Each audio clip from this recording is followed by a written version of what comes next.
Life has been an extraordinary journey so far for Prince Manvendra, who made headlines around the world when he came out in 2006, years before his country decriminalized homosexuality.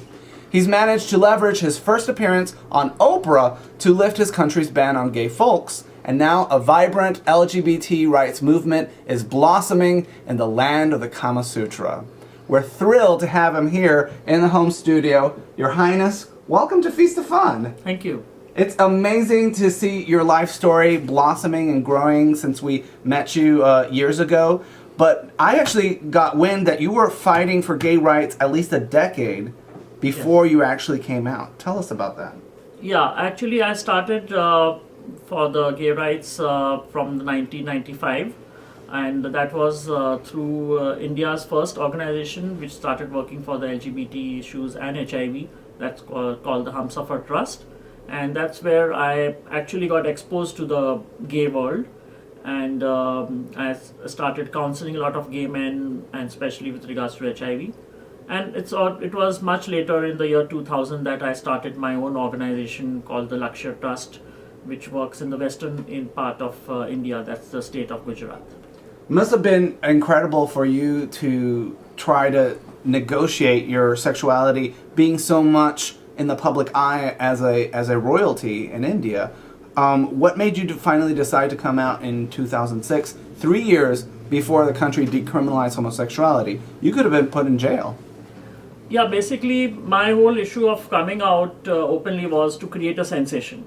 And I was damn sure that being the first openly gay royal in India would definitely create a big controversy, and it would start a debate and discussion on a subject which has been existing in our country since centuries, but it has been considered a taboo.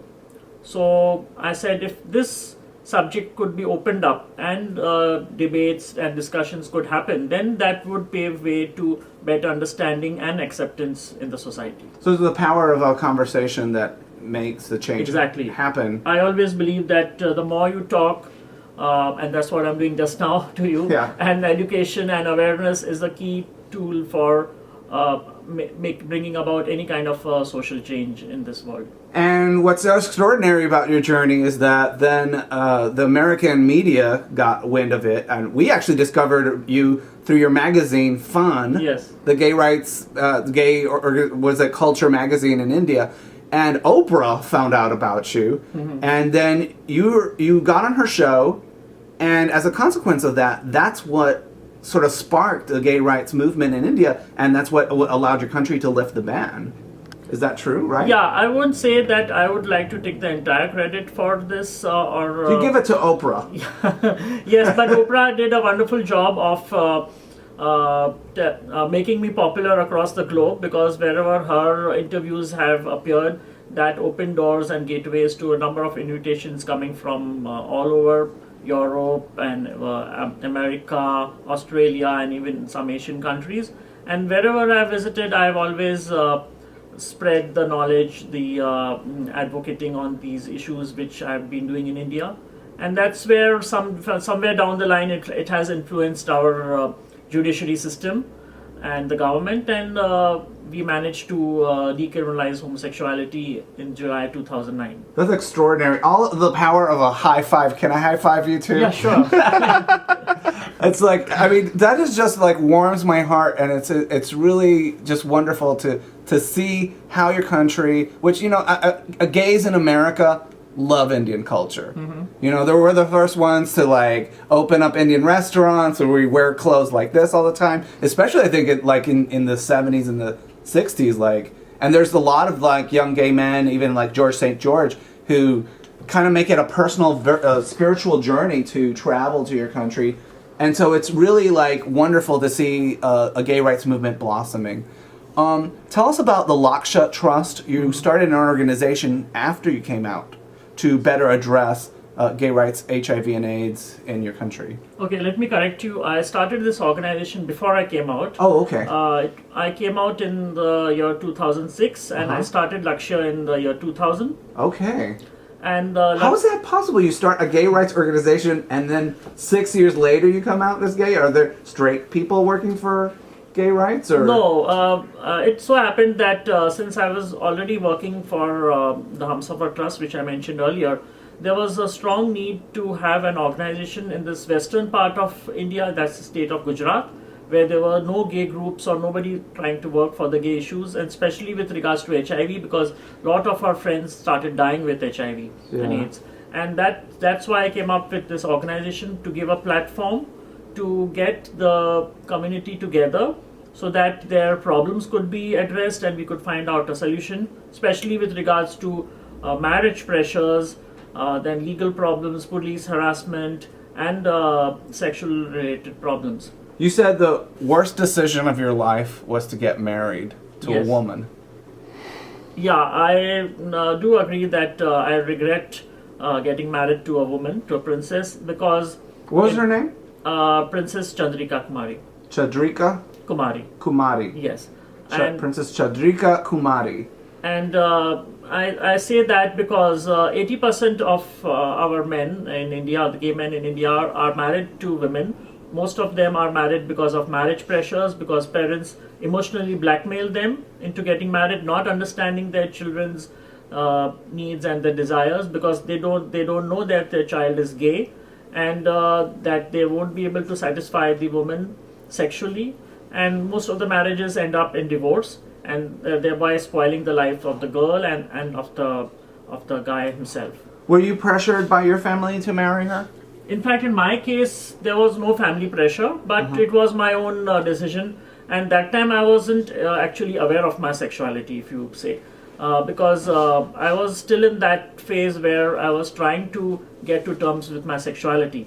Though I knew that I was getting attracted towards the same sex, but I didn't have a word for it. And there was absolutely no communication with the outside world, because being brought up in the royal family is like being brought up in a very protected atmosphere where you're not allowed to have any communication with the commoners. I mean, you're extremely well spoken. You're extremely savvy person. I mean, what was your education like growing up in India? I'm a law graduate. You are. Yes. You can practice law, and I mean, you know how to do all sorts of things. You play the harmonium. Yeah, but my purpose of doing law Yeah. was not to practice, but to know the law of the land. Because in royal families, most royal families have a lot of disputes happening with the properties, within the family also. There's so much of heritage which we inherit that it always gives rise to a lot of disputes. So that was my main purpose of doing the law.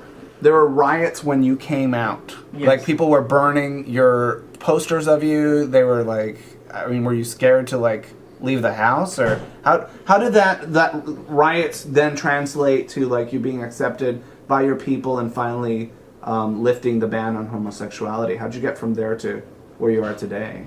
Well, when I was told to comment on this riots and this burning of the effigies of mine in the public, I simply said that I don't blame the people, but I blame their ignorance. And I was very sure that the day they come out of that ignorance level and they get the right information about what homosexuality is, they would be the same people who would respect and regard me the way I am. And So you forgave them? I didn't forgive them as such, but yes, I as I said, I didn't forgive.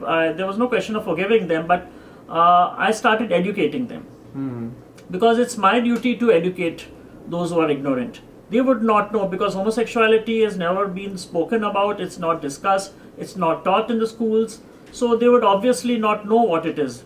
So I started talking to them. I started making them aware. Whatever misunderstandings they had about homosexuality, I started clearing their doubts.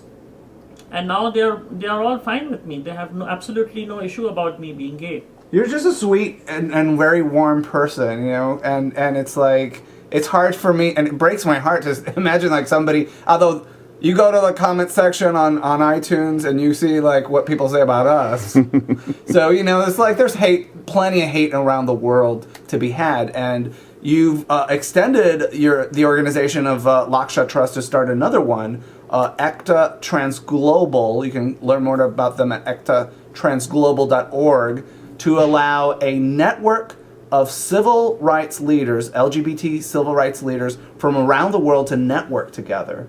That's amazing. Yeah. So what countries are you guys like mostly involved with? Obviously the United States, but... Yeah, see, the purpose of ECTA is that I thought that I should not restrict myself to India, because whether it's homosexuality or it's HIV, I see more as a global issue. And the word Ekta in Indian language means unity or united. So I thought we should involve people from all walks of life, whether they are gay or they are straight, and unitedly fight or address an issue.